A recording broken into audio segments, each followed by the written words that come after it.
You're listening to the AmWritingFantasy podcast. In today's publishing landscape, you can reach fans all over the world. Query letters are a thing of the past. You don't even need a literary agent. There is nothing standing in the way of making a living from writing. Join two best-selling authors who have self-published more than 20 books between them. Now, on to the show with your hosts, Autumn Burt and Jesper Schmidt. And I'm Autumn. Hello, I'm Jesper.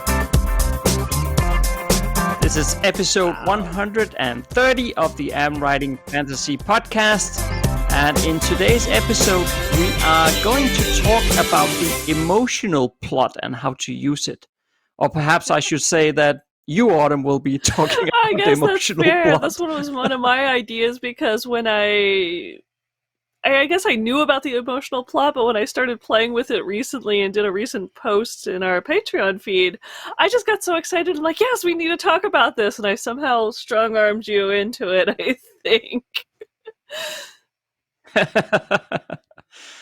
No, that's good. Then I can take a bit of a backseat and enjoy all the preparation work you, of course, have done for this episode, Autumn, like you do for every single episode. Usually, occasionally. No, you don't. No, We're you don't. fine. It'll be fine. I have every faith we'll figure it out. Anyway, besides not doing my homework, how have you been? Well, good. I did start writing book 2 in our series, and I really wanted to get a writing sprint done this morning as well, but I failed. I was actually up at 5:15 this morning, but I prioritized exercising, thinking that I could then get a writing sprint done afterward. But then other tasks sort of got in the way, and before I knew it was too late. I hate mornings that just spiral. It feels like it just spirals out of control that way. Yeah, and I always advocate that people should prioritize writing and do it as the first thing, because then you don't get sucked into other things. And you see, it happens to me too. Life can get busy. But I don't know. My excuse is that being a soccer referee as well, it's important that I have a good fitness level. That's my excuse. But writing is important too. So it's one of those choices we all have to make at some point. I'll hope I'll get some more chapters done you can't be too hard on yourself because you have started writing it. You've done 2 chapters. We did all the plotting. You finished the previous book, which I'm still editing. So I think you're fine. Just because you're like half a book ahead of me, you're fine. Yeah. Well, it's not necessarily that I want to be far ahead of you, but it's more like I like to be productive, and I love when I can see progress. So when nothing happens because I get sucked into a million other things, I do make progress on other things, but I want to see the book advancing all the time. So that's a bit annoying. Oh, and by the way, my apologies in advance if somebody can hear shouting in the background while we're recording, because my wife is watching the World Championship in ice hockey in the other room, and she can get quite enthusiastic about that. So if somebody shouts in the other room, that's the reason. It's a very exciting match then. That's exciting. That's pretty fun. Yeah. So, but how about you? How are things? We had like a number 10 day. Since I should have played hooky because I, had to do my homework anyway, but it was one of those days where it's started off cool in the morning and got warm in the afternoon, and we just got clouds, but it was like brilliantly sunny, but not too hot, and it was just, if every day was like that. But since it's not, it was definitely one of those, I want to go sit in the hammock and have a cider and just kick up my feet for a little bit. But I adulted and I came prepared, as much as you say I didn't, for today's podcast. So I'm ready, but it's been good. Hey, and I got my second vaccination over the weekend. I am now, once all the immunities kick in, I am now vaccinated fully. So that was exciting. Yeah. It wasn't horrible. I totally prepared. I was planning I was going to be horribly sick. I mean, my husband was horribly sick with his. And I thought, okay, I'm going to sleep on my beanbag chair. And he came back early from his training and was with me for the weekend. So I'm like, I am totally totally fine. And really, I felt a little slow, and my head was just, I've had worse colds. I mean, it really wasn't bad, but I wasn't quite myself. So we binged on Netflix and took it pretty easy over the weekend. I didn't strong-armed myself to do much work. And so woke up Monday, felt like I'd snorted a bunch of caffeine, and I was ready to go. So that's pretty good. Did you watch anything good on Netflix? Program called Sexify, actually, and it was the characterization and the story were fantastic. I think it's a Polish, and so it was. I do tend to like foreign series, and it was just outstanding. The characterization and what they were going through, and they were basically three young college students who decided to develop an app, and she was head programmer, and she was going to do something on sleep, and it was basically told it wasn't sexy, so she came up with something else, and we won't go into it on this podcast, but it was it fit the name Sexify, and the stigma around it, even here I am skipping the topic, the stigma around what they decided to do was so interesting to see all their different roles and how they dealt with parents and trying to figure out themselves in the world. And we ended up watching, I think it was 7 or 9 episodes, and in 2 days we watched them all, which is totally unusual. It is 1 episode a day for me, but yeah, I was sick. It was fine. Got some tea, got some chips, some veggie chips, and just sat down and watched shows. Yeah. Well, yeah, it's good. Yeah, and you still need to, if you love the foreign shows, you still need to watch some of the Danish ones. I know. You need to find them, right? We have like The Bridge, I guess it's the English translation, and then what is it called? What is it called in English? Oh, you've mentioned The Killing, I guess it's called.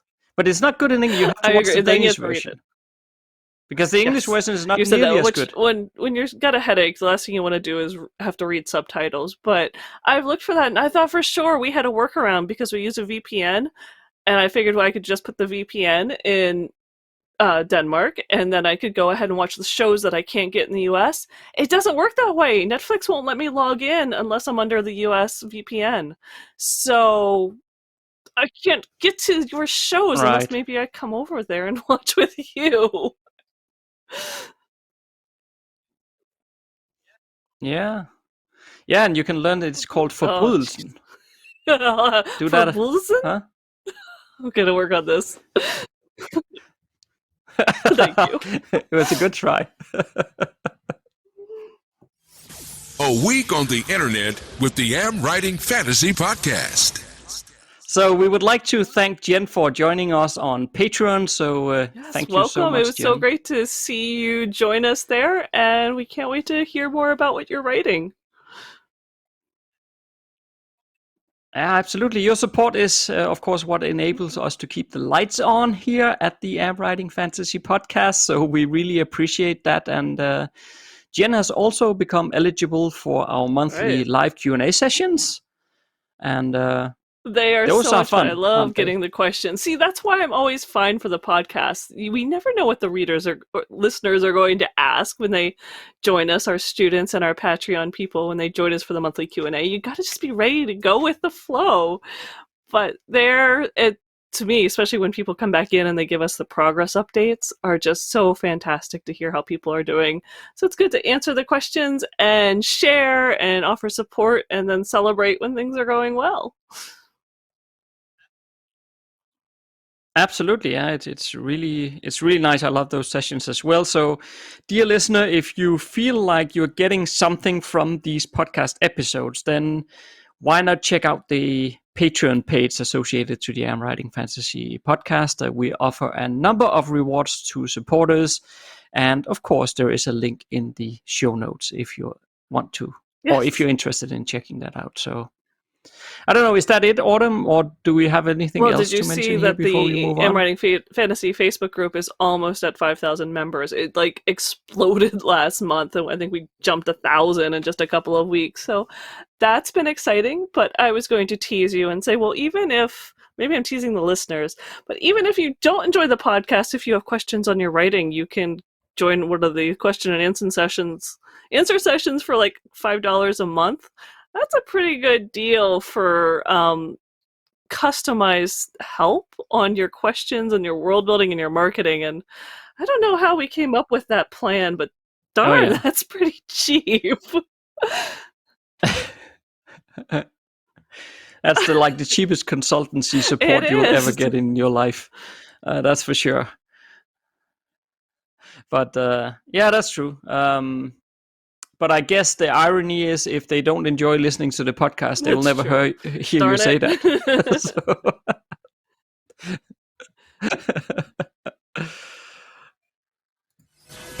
And on to today's topic.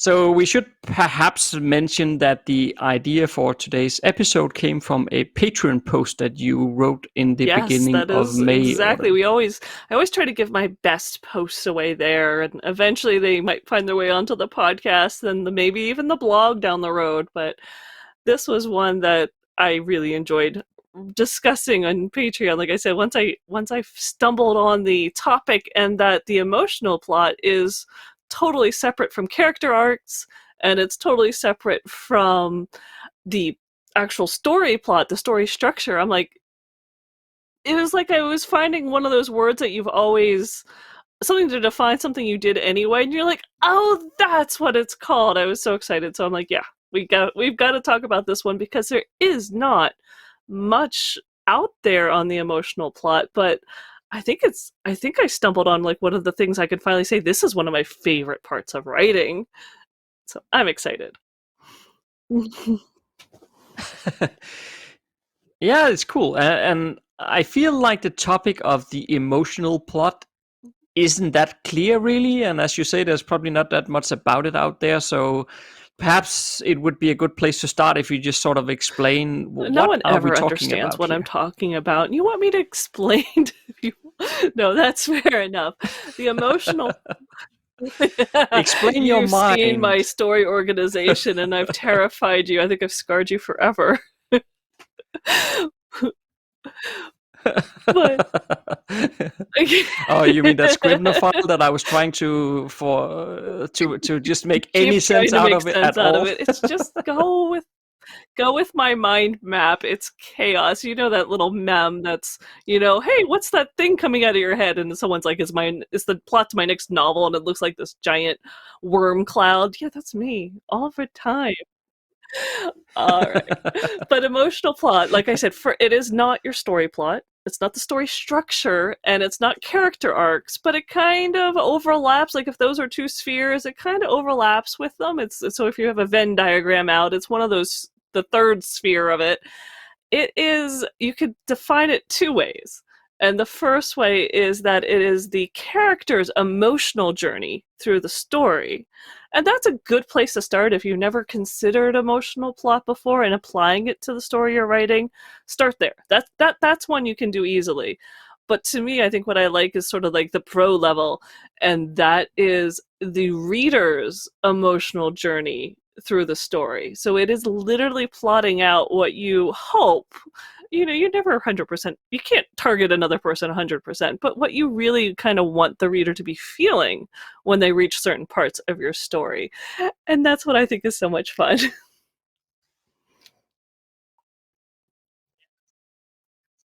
Yeah, that's interesting, because I feel like normally when we are talking about plot, you automatically think about actions and, what is happening and stuff like that. And this is sort of more the inner elements, it's like right?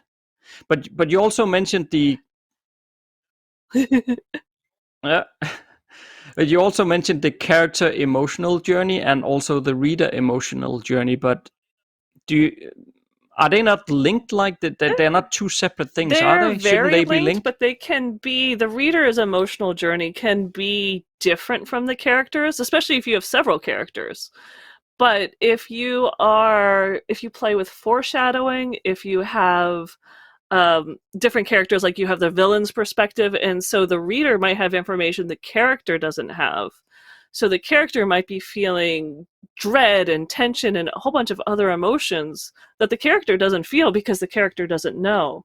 And that's the advanced level of emotional plot that I like, when you start layering in those bits of foreshadowing and those little elements so that you're going to ratchet up the tension on the reader in a way that is actually not part of the story structure per se. I mean, you might have those elements there to make it all tie together, but what you're really doing is you're putting in those elements to up the emotional impact of the story.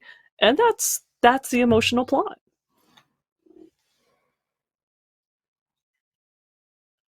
So you mean, like, for example, that the reader knows what is coming around the corner, but the character doesn't. So is that sort of what you mean? So hence it's stressful or, well, exciting, depending on what word you want to use, for the reader, but the character is just sort of trotting along because they don't know what they're gonna walk into in 2 seconds. So the character could be racing to meet her lover or wondering where he is, why he's late, and the reader might already know the answer. He's been captured or he's dead or whatever has happened.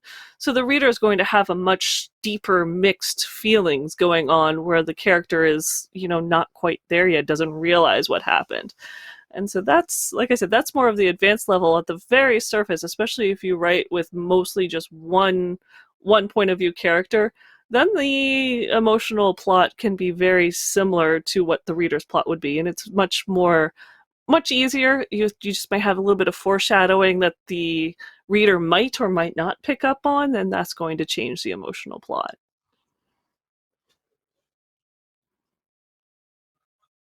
But of course, I think it could also be the other way around. If you have an unreliable narrator, then it could be the other way around, that the character actually knows what's going to happen, but the reader is not knowing. So the reader feels all the emotions when it happens, whereas the character maybe don't, because they already knew it or something. I guess it could go both ways. I guess that's what I'm doing that say. Specifically, choosing to have that unreliable narrator. You can do that as a plotting element to help, increase tension, but you can also do it, add that other layer of that emotional plot. You're doing it because you're basically manipulating the character or the reader's emotions, and you're doing it purposefully. And I think by saying, hey, this is a different plotting element, this is a whole different layer, and mapping it and keeping an idea of, like, I'm doing this plot action to do this, to make this happen in the plot, and I'm doing it also has this reaction emotionally, and that's going to be that, and making sure it all lines up. So that way, I know I just read a story recently where something big happened and totally blew up something that a character was waiting for, and the character didn't react. And so basically the emotional plot element was completely missing. And by recognizing that there is an emotional plot element, you don't do that. You don't have a big event happen and then completely ignore the character's reaction when something totally changes.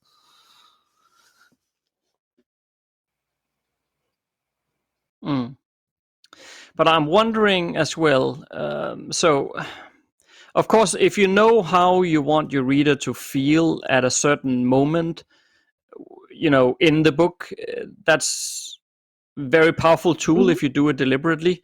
But I'm also wondering, is that like something you would go through as you edit the novel, so you feel like, okay, here probably they need to feel like this and that, and then or do you more see it like something you do while you're plotting your actual chapters or scenes, like you add it in there, or what if you're pantsing, then how do you think I would say that? I don't think there's any wrong way to do it. If you're a pantser, it probably is something that you're going to add in later, unless you're just, especially if you're adding in the reader's reactions. If you're talking about the character's reactions, if you're a pantser who's very attuned with emotions and the emotions of your character, you're going to put that in almost naturally, and then when you edit, you'll just have to make sure it's all there, you're clear on it.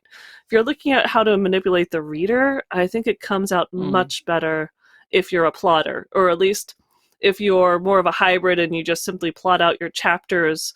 And if you have all your chapter, like, your hook and your disaster and everything that happens in your chapter, if you also make sure when you do those, you say these are the emotional reactions, or this is the emotional note that this chapter is going to end on. And it's almost, you can have the emotional reaction as your hook to the next chapter. And the nice thing about the emotional reaction, you talk about hurdles and you talk about lulls. Well, the emotions are often sometimes highest in the lulls because things are happening in the hurdles and you don't really have a chance to react. So those chapters where the pace is slower are usually saturated with emotion. So therefore your emotional plot is actually almost counter your regular story plot. And so that makes it gripping. It keeps the pace gripping on some level, no matter what. And you can't ever drop that. You always have them oscillating around each other, which is a really fun way of writing.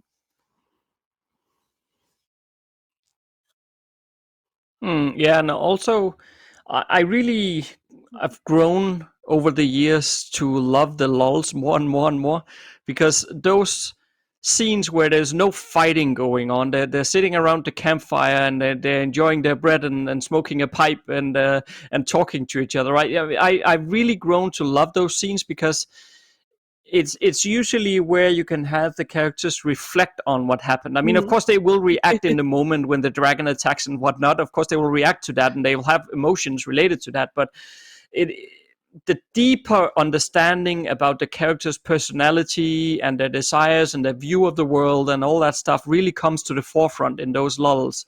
And I have really grown to like those. I think years back, I always felt that they were, we just need some action, but in reality, it's in the slow scenes that you can really also build that relationship between the reader and the character. Because once you start understanding what the character is about and how they view the world, how they think, what they desire and what they want, that's also where, as the reader, you start building connections with that character and you start understanding them, even if you don't have to agree with them in their desires and their wants, but if you understand where they're coming from, you will start building a connection to that character. And I really feel that that's something action scenes can't totally agree. Those are, I've always liked the lulls, and I think that's where, that's where like I said, the emotions happen. That's where characters fall in love. That's where they might have an argument that they couldn't have when they're helping their best friend. It's like, they're going to be there for their best friend to fight the dragon.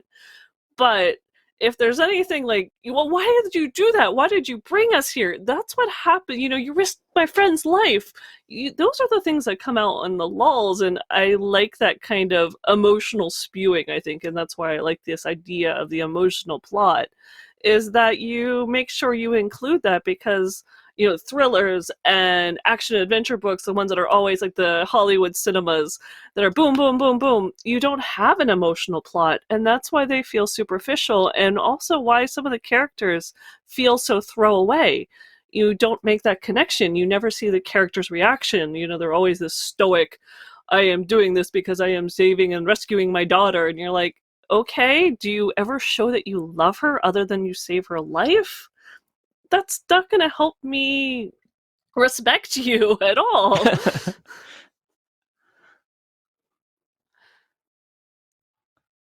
No, well, saving somebody's life is probably a love declaration, I would think. But yeah. No, but I know what you mean, because I know what you mean. And also when for example, when I wrote the first draft of our book one, I tried really to, because something you said just reminded me that oftentimes also in the past, my lulls would often be discussions between characters. They would be disagreeing about something, maybe even arguing, I don't know. But because that would keep the tension high, so I thought like, oh, well, that keeps it interesting even in the lulls. And it does, so there's nothing wrong with it. But in the book one draft that I just wrote, that the one you're editing at the moment, I really tried to make sure that some of the lulls are not just arguments, but also just have like more deep and thoughtful conversations between characters and how they're growing to, like each other and stuff like that. And focus more on that as well, other than it's just being somebody arguing all the time. So, because otherwise you have like a full novel with either there's somebody fighting or somebody's arguing, and that gets tiring as well. The lulls are where the humor comes in, and so it's, like I said, you fall in love. You can Oh, laugh, yeah, like yeah. did I'm fine so in bad book at one, that. and I'm bringing it out a little bit more. But those where you can tease each other, where you show characters are truly friends, or things like that. Or like I said, like if you have that romance subplot, they fall in love during those lulls. And that's where, like I said, as your plot action drops, your emotional plot goes up. And so then they both head into the climax. And it's that much more explosive because the reader is tied with a character, is bonded with a character over those emotions. And the character has that, the stakes are that much higher. You know that they're emotionally invested in the outcome, and maybe they're afraid and they know how much they're risking. Where if you're just running pell-mell straight into the climax from one hurdle to the next, to the next, to the next, it's exciting, but I mean, you can only do an adrenaline rush for so long before you just need to catch your breath, and maybe you really won't remember the characters, remember the story as much. You'll be like, oh, yeah, it was a fun read, but it doesn't resonate with you for a very long time. I think it's really the emotional plot that makes the story resonate and brings the characters to life, and especially if you are a cruel, cruel author and you manipulate the reader with an emotional plot that is specifically designed to bring out certain emotions at certain points, where you have two characters falling in love, but maybe the reader knows that it's not possible, or something else is going on that they know one of them is not going to be true, and that can really start twisting some gears, that the reader knows things that the characters don't, and they're like, no, I want to tell you, don't do it. And when you have a reader shaking the book wanting to tell characters don't do something, you got them in your story, you got them hooked good.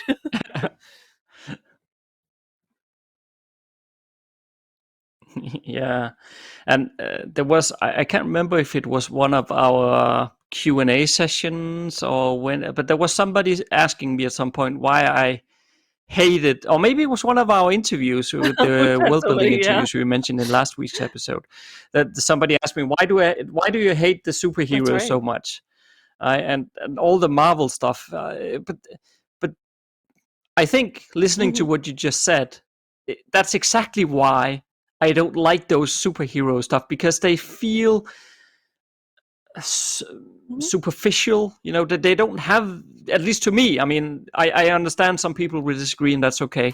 Don't send me 500 emails telling me how wrong I am. This is just my opinion. But no, please don't. But this is just my opinion. But I feel often like all the Marvel superheroes that they don't have that same depth to them. You don't get those, well, lulls, I guess. A lot of the time in those movies where you really get to understand their emotional journey. That they are very cardboard kind of characters often, I feel. Well, I say that, and then of course when, I don't know if I can't No, I remember. Did haven't you watch the managed to watch it Joker? yet. It's behind a paywall, and I didn't feel like spending Okay. like $9.99 to watch one movie. I thought it was just like, no. Okay, because that's like the perfect example of what I'm not talking about here. Because the Joker is built on emotional plot. It is built on characterization. That is really what it's about. It's not so much about the Joker or Superman. Oh no, Batman. I meant. Uh, it's not so much about that. It's much more about the character and what happens to him and his personality and stuff. And it's so good. But that, I guess, that to Right. some extent proves my point, right?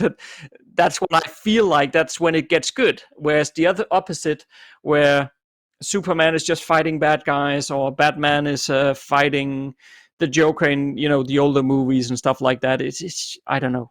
Yes. To me, at And least, it's that's boring. where I think I agree. So it's like Superman loves Lois Lane because he does. And it's like having someone who's evil. Yeah, it's like having a character who's Great. evil for the sake of being evil. It's just, you need to see why. I mean, what does that mean to love somebody? What will he do for her? Lie to her about who he really is? does he ever feel conflicted about that? Those are the questions that I really love. I love stories with a little bit of PTSD. These heroes face massive battles. They see friends die.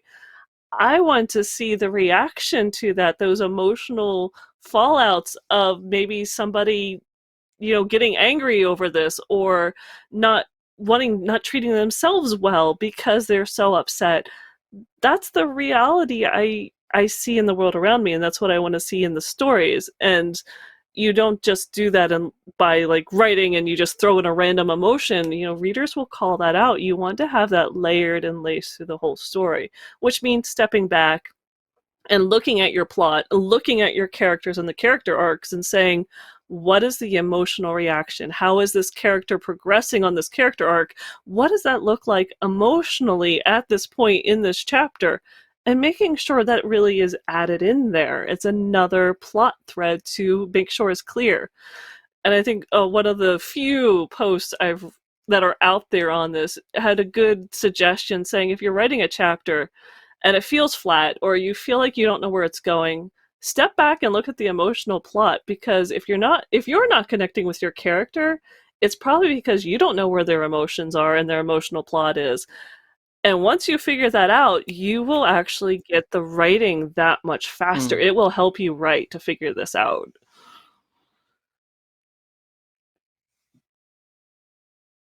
No, that might be true, yeah. If you want to see something where it is more or less only more or less only, yeah, I would say so, or driven by the emotional plot, or more or less only. Yeah, you can hear this is English. That's how you say it. Don't you know that? You should know that. You're a native speaker, even. You should know that that's how you say it. More or less only, driven by the emotional plot. But if you ever watch the Mythic Quest show, it's on Apple TV Plus, I think it's called Mythic Quest. But that is really like, it is just characters and their emotions, basically. I mean, of course, there is some sort of a plot. It's about like a gaming company who makes an online game, and then it's basically about the people who work in that company, and it's a comedy show. It is quite funny, but it's funny because of the characters and their emotion. That's why it's funny, and it is actually really well done. I was very hesitant to watch it. I saw the trailers in the beginning, like many months ago, and I was like, nah, don't want to. But this is typically me, right? When I see something, I was like, no. And then later on, I give it a try, and well, this is really good. Did the same thing with American Gods. I also watched the trailer for that and felt no, and then I watched it and I loved it. Or I'm still watching it. I love it. But so I think if you want to see like a show where it's done really well and it's easy to consume, it's like 20 minutes episodes or something like that. Yeah, so it's something you can easily consume. It's just a humor, and there's no, you don't need to think for watching it at all. There's no plot to follow as such. But I would say try to watch that show, because it really shows you character feelings and emotions, and how it makes you connect to those characters. I see that. I've been watching The Good Place, which is also very similar, where it's looking at the Enterprise, it's funny, it's cute, but it's the characters. You fall in love with the characters. And even with Sexify, these 3 young heroines that, how they meet, there's not a ton of action. She's a an app developer who's just trying to get her degree despite not knowing things about her life. I mean, yeah, it's a coming-of-age story, but you get so sucked in because the emotional plot is so well done. They relate these characters, and this is, again, I think it's important in this day and age, because we like good characters that have flaws, and we like villains that have good qualities. On all of those layers, you can try to force them into a character profile, but by showing them actually manifest through the plot and through the emotional plot, seeing the characters act certain ways, not just be told, this is a good show, it's not a tell. You develop that much more, and the reader experiences it, and they're going to get that little bit of connection, have those feelings. You're going to like them when they think, oh, this is a good character, a good person, but they did something wrong, and there's going to be fallout from it, and oh my gosh, what's that going to be? Or the villain is not 100% evil, and there's this other side to him, and you just wish you'd wake up and smell the coffee and be a good person and save the world, because he's already got the power, the position to do it. He just needs to stop being evil. So those are the stories you really can tell really well with an emotional plot.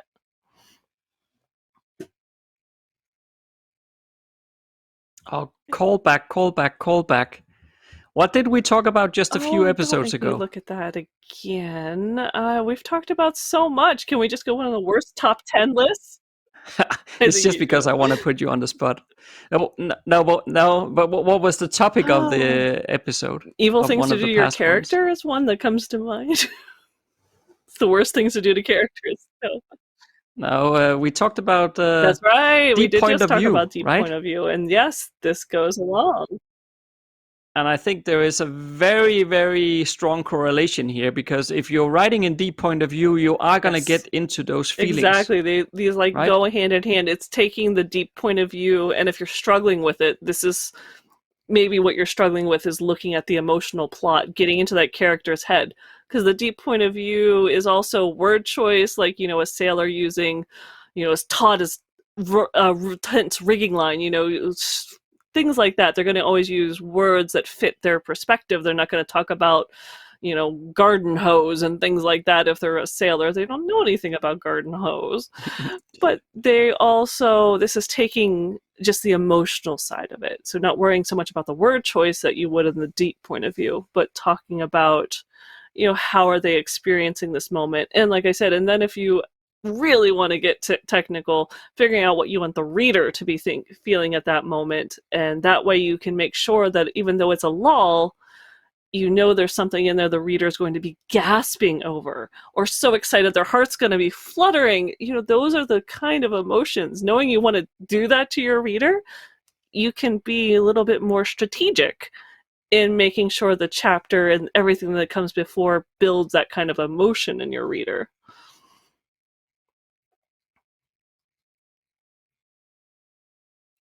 And I really feel like if you get used to writing in deep point of view, a lot of this will come out automatically. The emotional plot and the emotional reactions and the lull scenes where you get to know. I mean, a lot of that will just come out naturally as you write your first draft. And then I think it's, to a large degree, I would almost say it's a lot about being very vigilant when you do your editing passes, to make sure that you are not only looking for, of course, the good grammar and all of those sorts of things, and also finding the right words, but also bringing out those emotional elements and sort of keep asking yourself, am I hitting the emotional arc here, the emotional plot? Am I showing what the character feels about what happened here? Not like I think I'm not saying overdo it like all the time, but at least making sure that maybe every other chapter or so that there is some emotional stuff going on. You can almost guarantee that if it's a very action-packed chapter, you probably don't need to worry about the emotions. That isn't an action chapter. That's a hurdle. No. Leave it. The inciting incident. You have the reaction phase after the inciting incident, because you are basically dealing with emotions. But yeah, I think it's something just like when you're looking, if you're doing, especially if you do edit like me and you have those layer edits, and you're looking for your senses, you're making sure that the opening and closing hooks are good. Look at the emotions, and if it's a chapter that isn't very exciting with action, make sure that there's emotional resonance and depth there. And decide how you want your reader to go through the novel, how you want them to feel. And maybe there's a way you can tweak that. I think by taking control of it and looking at it, you will have a much smoother transition and flow through the novel, and you'll make sure that those emotions resonate and you won't forget about them. Like I said, I've been working with a couple of very new first-time novice authors the last month, and in both of the stories I had to point out parts where it's like, this big thing happened and it undermines everything they expected, and then they just keep going. what happens next? You look at that emotional arc and make sure the character at the very least reacts. And then, once you get a series under your belt, make sure you're trying to figure out how you want the reader to react and see how that goes. See if you can work on that a little bit more.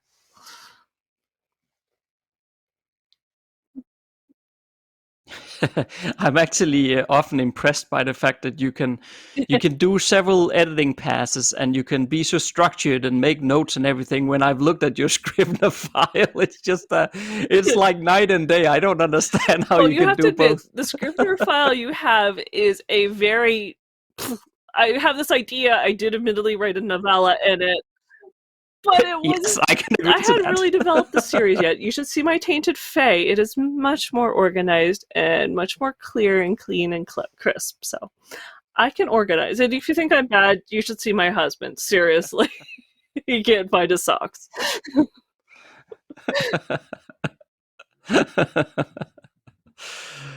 Okay, but I think unless we have more to say on this, I think I can conclude by reading out aloud how you actually ended that excellent Patreon article, because I think it sums everything up nicely. That just makes me feel lovely. So yes, let's do that.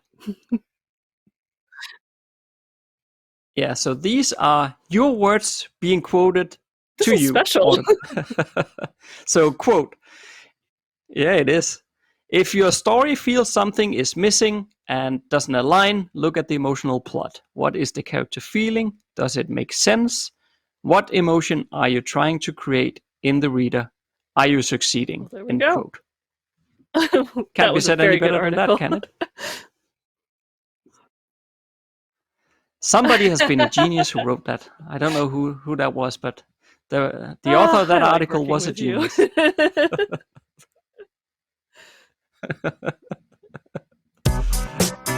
Okay, so next Monday I have an interview with the extremely successful fantasy author Jeff Wheeler lined up for you, so you don't want to miss that one. If you like what you just heard, there's a few things you can do to support the Writing Fantasy podcast. Please tell a fellow author about the show and visit us at Apple Podcast and leave a rating and review. You can also join Autumn and Jesper on patreon.com/AmWritingFantasy. For as little as $1 a month, you'll get awesome rewards and keep the Writing Fantasy podcast going. Stay safe out there and see you next Monday.